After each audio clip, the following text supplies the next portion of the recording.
ഹരേ കൃഷ്ണ. എല്ലാവർക്കും മാധവത്തിലേക്ക് സ്വാഗതം. സാധാരണയായിട്ട് നമ്മുടെ വീട്ടിൽ ഒരാൾ മരിച്ചു കഴിഞ്ഞാൽ അവരുടെ കർമ്മങ്ങൾ ചെയ്യുന്നതും ചിതയ്ക്ക് തീ കൊളുത്തുന്നതുമെല്ലാം നമ്മൾ സാധാരണയായിട്ട് കാണുന്നത് ആണുങ്ങൾ ചെയ്യുന്നതായിട്ടാണ്, അല്ലേ? ഇന്നത്തെ കാലഘട്ടത്തിൽ പലർക്കും മക്കളൊക്കെ വളരെ കുറവായിരിക്കും. ഒന്നോ അല്ലെങ്കിൽ രണ്ടോ ഇത്രയൊക്കെ ഉള്ളൂ. ചിലർക്ക് പെൺകുട്ടികൾ മാത്രമായിരിക്കും.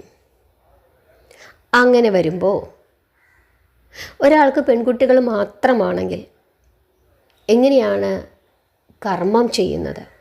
എങ്ങനെയാണ് ചിതയ്ക്ക് തീ കൊളുത്തുന്നത്? ആരാണത് ചെയ്യേണ്ടത്? ഉടനെ നമ്മൾ എന്ത് ചെയ്യും? ഇയാൾക്ക് അനിയന്മാരാരെങ്കിലും ഉണ്ടോ, അല്ലെങ്കിൽ അനിന്ദ്രവരാരെങ്കിലും ഉണ്ടോ, ഇങ്ങനെയൊക്കെ ചിന്തിക്കും. എന്നിട്ട് അവരെ കൊണ്ടൊക്കെ ചെയ്യിപ്പിക്കും. അവർ പലപ്പോഴും മനസ്സില്ലാ മനസ്സോടെ ആയിരിക്കും ചെയ്യുന്നത്. അവർക്കങ്ങനെ കൃത്യമായി വ്രതം എടുത്ത് നിന്ന് ബലിയിടാനൊന്നും ചിലപ്പോൾ സാധിച്ചു എന്ന് വരില്ല. അപ്പോൾ പലപ്പോഴും അത്ര സുഖകരമായ മാനസികാവസ്ഥയിലൂടെ ആയിരിക്കത്തില്ല ഈ ചെയ്യുന്നവരും കടന്നു പോകുന്നത്. എന്താണ് അതിനുള്ള ഒരു പ്രതിവിധി? ഭഗവാൻ ശ്രീകൃഷ്ണൻ തന്നെ അതിന് പ്രതിവിധി നമുക്ക് കാണിച്ചു തന്നിട്ടുണ്ട്. മഹാഭാഗവതം നമ്മൾ കഴിഞ്ഞ ദിവസം ആദ്യം മുതൽ അവസാനം വരെ പറഞ്ഞു. സ്ഥിരമായി കേട്ട ആളുകൾക്ക് ഇതിനുത്തരം ഇപ്പോൾ തന്നെ നിങ്ങളുടെ മനസ്സിലേക്ക് വന്നിട്ടുണ്ടാകും. നമ്മൾ സത്രാജിത്തിൻ്റെ കഥ പറഞ്ഞിരുന്നു, അല്ലേ? നിങ്ങൾക്കെല്ലാവർക്കും അത് ഓർമ്മ കാണും. സത്രാജിത്തിന് എത്ര മക്കളുണ്ടായിരുന്നു? ഒരേ ഒരു മകൾ മാത്രമേ ഉണ്ടായിരുന്നുള്ളൂ. ആര്? സത്യഭാമ. സത്രാജിത്തിൻ്റെ മരണം നമ്മൾ പറഞ്ഞതാണ്. സത്രാജിത്ത് മരിക്കുന്ന സമയത്ത് ഭഗവാൻ ശ്രീകൃഷ്ണൻ ദ്വാരകയിൽ ഇല്ലായിരുന്നു. അദ്ദേഹം എവിടെയായിരുന്നു? ഹസ്തിനപുരിയിലായിരുന്നു. മരണം അറിഞ്ഞ ശേഷം കൃഷ്ണൻ ദ്വാരകയിലേക്ക് എത്തുകയും പിന്നീട് കുറച്ച് സംഭവ വികാസങ്ങളൊക്കെ അവിടെ നടക്കുകയും ചെയ്തു. അക്കാര്യമൊക്കെ നമ്മൾ പറഞ്ഞതാണ്. അതിനുശേഷം സത്രാജിത്തിൻ്റെ ശവസംസ്കാര കർമ്മങ്ങൾ ചെയ്യുന്ന ഭാഗമുണ്ട്. അപ്പം കൃഷ്ണൻ വരുന്നിടം വരെ ഉഗ്രസേന മഹാരാജാവിൻ്റെ നേതൃത്വത്തിൽ സത്രാജിത്തിൻ്റെ ആ മൃതശരീരം പല തൈലങ്ങളിലുമൊക്കെ ഇട്ട് സൂക്ഷിച്ച് വെച്ചതായിട്ട് ഭാഗവതം പറയുന്നുണ്ട്. അതൊക്കെ നമ്മൾ ആ സമയത്ത് പറഞ്ഞതാണ്. അപ്പോൾ അതിന് ശേഷമാണ്, അതായത് ഭഗവാൻ വന്നതിന് ശേഷം ആണ് അദ്ദേഹത്തിൻ്റെ ശവസംസ്കാര കർമ്മങ്ങൾ നടക്കുന്നത്. ആ സമയത്ത് കൃഷ്ണൻ ആരെ കൊണ്ടാണ് സത്രാജിത്തിൻ്റെ കർമ്മങ്ങൾ ചെയ്യിപ്പിച്ചത്? സത്യഭാമയെ കൊണ്ടാണ് ചെയ്യിപ്പിച്ചത്. അല്ലാതെ കടമെടുക്കാനൊന്നും പോയില്ല ആരെയും. നമ്മൾ എന്തിനാണ് ഈ ഭാഗവതമൊക്കെ പഠിക്കുന്നത്? രാമായണവും ഭാഗവതവും ഒക്കെ പഠിക്കുന്നത് അതൊക്കെ നമ്മുടെ ജീവിതത്തിൽ കൊണ്ടുവരുന്നതിന് വേണ്ടിയിട്ടാണ്. അപ്പം ഇവിടെ സത്രാജിത്തിൻ്റെ കർമ്മങ്ങൾ, പിതൃകർമ്മങ്ങൾ, ശവസംസ്കാര കർമ്മങ്ങൾ നിർവഹിച്ചത് അദ്ദേഹത്തിൻ്റെ ഒറ്റ മകളായ സത്യഭാമയാണ്. നമ്മുടെ ഹിന്ദു മതം വളരെ മനോഹരമായ മതമാണ്.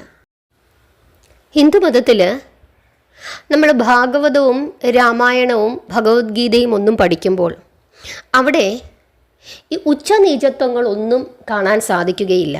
കാരണം ഭഗവാൻ ശ്രീകൃഷ്ണൻ കറുത്തവനായിരുന്നു. കാലികളെ മേയ്ക്കുന്ന വിഭാഗത്തിലായിരുന്നു, അതായത് യാദവ വിഭാഗത്തിലായിരുന്നു അദ്ദേഹം ജീവിച്ചിരുന്നത്. കംസൻ യാദവ കുലത്തിൻ്റെ രാജാവായിരുന്നു.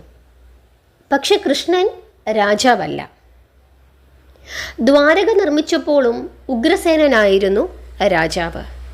പലപ്പോഴും കൃഷ്ണൻ രാജാവല്ല, അതുപോലെ തന്നെ വർണ്ണാശ്രമത്തിൽ ബ്രാഹ്മണനേക്കാൾ താഴ്ന്നവനാണ്, ക്ഷത്രിയനല്ല എന്നൊക്കെ പറഞ്ഞിട്ടുള്ള ധാരാളം ആക്ഷേപങ്ങൾ കേട്ടിട്ടുള്ള ആളാണ് കൃഷ്ണൻ. പക്ഷേ ജ്ഞാനികൾ, അറിവുള്ളവർ, മഹാബ്രാഹ്മണർ, പുരോഹിതർ ഇവരെല്ലാവരും തന്നെ കൃഷ്ണനെ പൂജിച്ചിരുന്നു. അതിൽ നിന്നും നമുക്ക് മനസ്സിലാക്കാൻ സാധിക്കുന്നത് ഒരുവനെ എങ്ങനെയാണ് ബഹുമാനിക്കേണ്ടത്. അത് അവൻ്റെ ജാതി നോക്കിയിട്ടല്ല, അവൻ്റെ കുലം നോക്കിയിട്ടല്ല, അവൻ്റെ നിറം നോക്കിയിട്ടല്ല.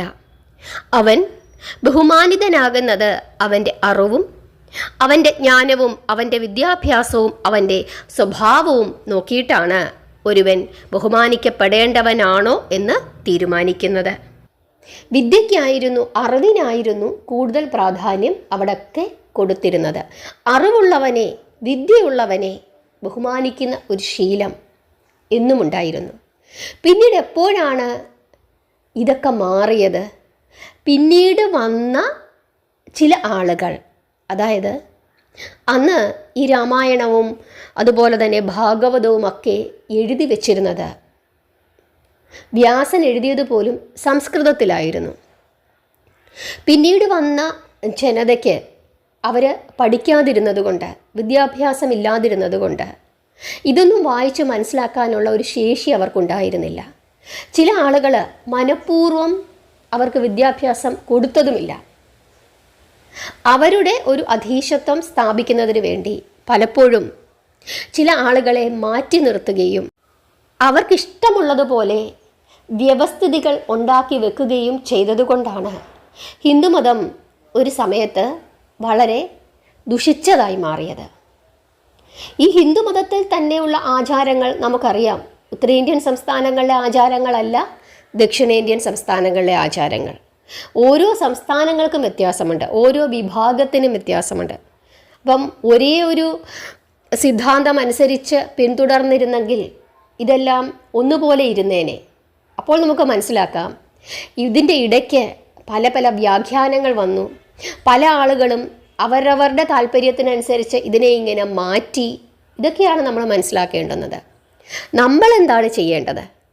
നമ്മൾ ഭഗവാൻ എന്താണോ പറഞ്ഞിരിക്കുന്നത്, ഭഗവാന്റെ കാലത്ത് എന്താണോ നടന്നത്, ഇന്ന് നമുക്ക് നമ്മുടെ മുമ്പിൽ കിട്ടിയിരിക്കുന്ന ഗ്രന്ഥങ്ങൾ, ആ ഭാഗവതവും രാമായണവും ഭഗവത്ഗീതയും ഒക്കെ ഇന്ന് നമ്മുടെ കൈകളിലുള്ളത്, അതിൽ തന്നെ ഒരുപാട് വ്യത്യാസങ്ങളുണ്ട് അല്ലേ? കൃത്തിവാസ രാമായണം കഴിഞ്ഞ വർഷം നമ്മൾ കർക്കടക മാസത്തിൽ പറഞ്ഞു. നമ്മൾ അധ്യാത്മരാമായണം എടുത്ത് നോക്കുമ്പം കുറേ വ്യത്യാസങ്ങളുണ്ട്.